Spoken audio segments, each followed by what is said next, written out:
You have to feel sorry for The Sting. I mean, it has the unfortunate honor of winning Best Picture, whilst being sandwiched between two of the most revered and influential Best Picture winners in history, The Godfather and The Godfather Part 2.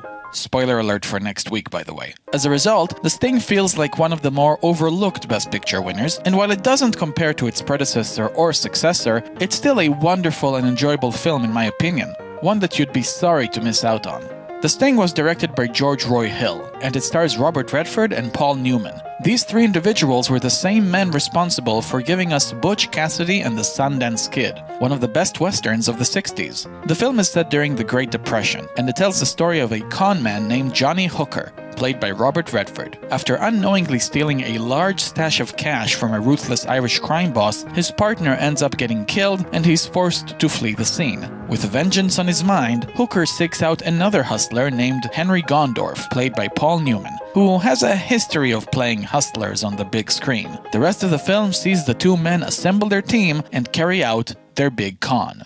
This film is cool. It's hard to define exactly what cool is, let alone quantify it, and yet cool is exactly what this film is. The characters are all very compelling and competent at what they do, and when they do what they do it with a swagger and charisma that is very engrossing. I'm totally convinced that Robert Redford is the previous incarnation of Brad Pitt. He's blonde, he's handsome, and he's hella charming. He's like Brad Pitt from Ocean's 11, only still a relative rookie. Paul Newman is a badass in this film. He's effortlessly cool and funny as well. Hey, that'd be real nice of you, Mr. Lonergan.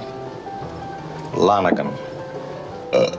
I love the poker scene where he cheats his way to victory against the Irish crime boss Doyle Lonergan, who of course is played by Robert frickin' Shaw. This man was a shark slayer, a Bond villain, and the King of England. And now he's Irish.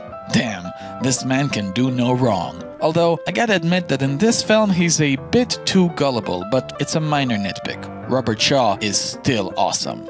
The film is very straightforward when it comes to the plot. The pacing is quick and zero time is wasted. I know that me saying this doesn't convey the point to its fullest, but one of the most important things a film needs to be is entertaining and interesting throughout, and The Sting fits that bill. Your boss is quite a card player, Mr. Kelly. How does he do it?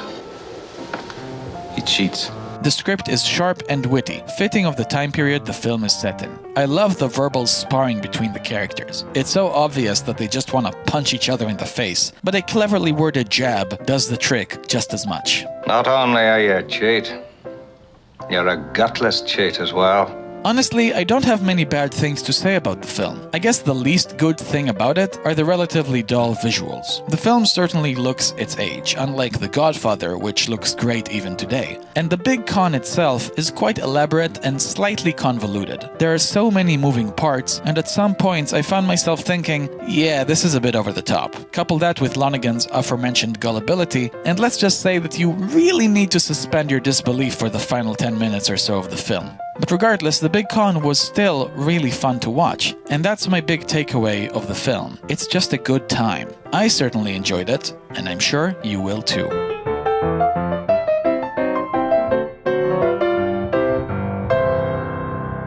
The Sting is great stuff. I highly enjoyed it and I recommend it to absolutely everybody. It's lighthearted fun at its finest. And though it's not a masterpiece or anything, it doesn't need to be. The Sting has its place in film history. And on my list. Now let's get back to The Godfather. Up next is the 47th Best Picture winner, the sequel that fueled a never-ending debate over which of the two is better, The Godfather Part 2.